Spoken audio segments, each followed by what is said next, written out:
ৰহা শংকৰদেৱ শিশু বিদ্যা নিকেতনত সপ্তশক্তি সংগম অনুষ্ঠান অনুষ্ঠিত। ৫গৰাকী আদৰ্শ মাতৃক সম্বৰ্ধনা জ্ঞাপন। ৰহা শংকৰদেৱ শিশু বিদ্যা নিকেতনত মঙলবাৰে সপ্তশক্তি সংগম অনুষ্ঠান অনুষ্ঠিত হয়।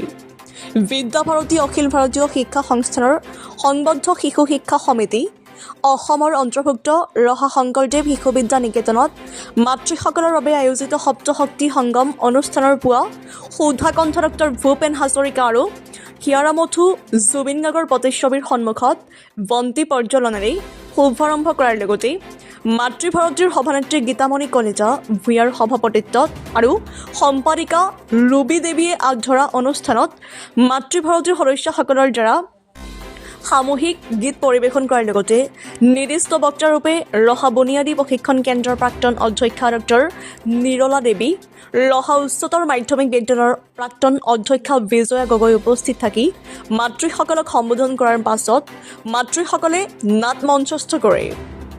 লগতে এই উপলক্ষে ৫গৰাকী আদৰ্শ মাতৃক এখন ফুলাম গামোচা অভিনন্দন পত্ৰ প্ৰদান কৰি সম্বৰ্ধনা জনোৱা হয় আৰু মাতৃসকলে নিজৰ নিজৰ অনুভৱ ব্যক্ত কৰে। এই উপলক্ষে ৰহা শংকৰদেৱ শিশু বিদ্যা নিকেতনৰ প্ৰধান আচাৰ্য প্ৰফুল্ল দাস, উপ প্ৰধান আচাৰ্য অনামিকা দাস মেধিসহ সমূহ শিক্ষক শিক্ষাৰ্থী উপস্থিত থাকে।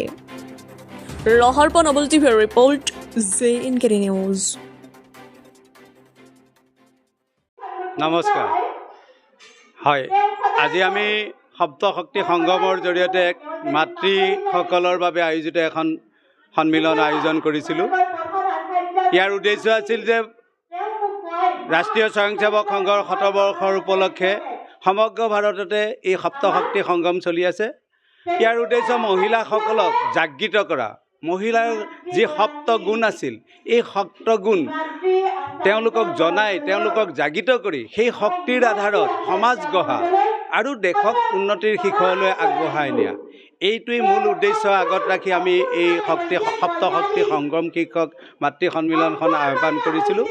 আৰু এই মাতৃ সন্মিলনত আমাৰ দুগৰাকী নিৰ্দিষ্ট দুটা বিষয়ৰ বক্তা হিচাপে আছিল আমাৰ মাননীয় ডক্টৰ নিৰলা দেৱী বাইদেউ। এই নিৰলা দেৱী বাইদেৱে তেখেতৰ বিষয় আছিল সমাজ সংগঠনত নাৰী শক্তিৰ ভূমিকা, আৰু আন এটা আছিল যে শ্ৰীযুতা বিজয়া গগৈ বাইদেউ আছিল বক্তা হিচাপে। তেওঁৰ বিষয় আছিল যে কুটুম্ব প্ৰবোধন আৰু পৰিৱেশ নিৰ্মাণ, যিটো আমাৰ সমাজৰ পৰা বৰ্তমান সময়ত হেৰাই গৈছে। একক পৰিয়াল হ'বলৈ যোৱাৰ পাছত আমাৰ কুটুম্বৰ যি পৰিচয় এইটো বিহীন হৈ গৈছে।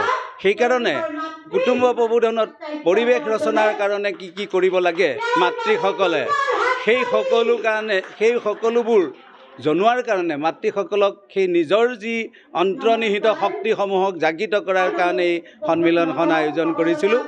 এই সন্মিলন মাতৃভাৰতী, আমাৰ যি বিদ্যালয়ৰ এখন মাতৃভাৰতী আছে, এই মাতৃভাৰতীৰ সভানেত্ৰী হিচাপে গীতামণি কলিতা বাইদেউ আছে, সম্পাদিকা ৰুবি দেৱী বাইদেউ আছে। তেখেতসকলৰ প্ৰচেষ্টা আৰু আমি বিদ্যালয়ৰ সহযোগত আজিৰ এই মাতৃ সন্মিলনখন অনুষ্ঠিত হৈছে এক সুন্দৰ পৰিৱেশেৰে। আৰু সকলো ধৰণৰ মাতৃকে আমি এই সভালৈ আমন্ত্ৰণ জনাইছিলোঁ। আৰু ইয়াৰ উপৰিও আমি ৫গৰাকী যিসকল মাতৃয়ে নিজৰ সন্তানৰ বাবে অহোপুৰুষাৰ্থ কৰি নিজৰ সন্তানক প্ৰতিষ্ঠিত কৰিছে, সেই তেনেকুৱা আমি ৫গৰাকী মাতৃক আজি আমাৰ এই সভাত সম্বৰ্ধনা জনাইছোঁ। আমি এগৰাকী মাতৃ, আমাৰ বিদ্যালয়ৰ প্ৰাক্তন ছাত্ৰ, যিয়ে APSC পৰীক্ষাত লাভ কৰিছে, যাৰ দেউতাক তেওঁ 7ত পাঠদান কৰি থাকোঁতেই ঢুকাইছিল। মাতৃৰ প্ৰচেষ্টাত আজি তেওঁ প্ৰতিষ্ঠিত লাভ কৰিছে। সেইকাৰণে সেইগৰাকীহঁতক মাতৃক আমি বিচাৰি উলিয়াই তেওঁক আমি আজি ৰাজহুৱাভাৱে সন্মান জনাইছোঁ। আমি এই শিক্ষকতে আজি এই মাতৃ সন্মিলনখন আহ্বান কৰিছিলোঁ। নমস্কাৰ।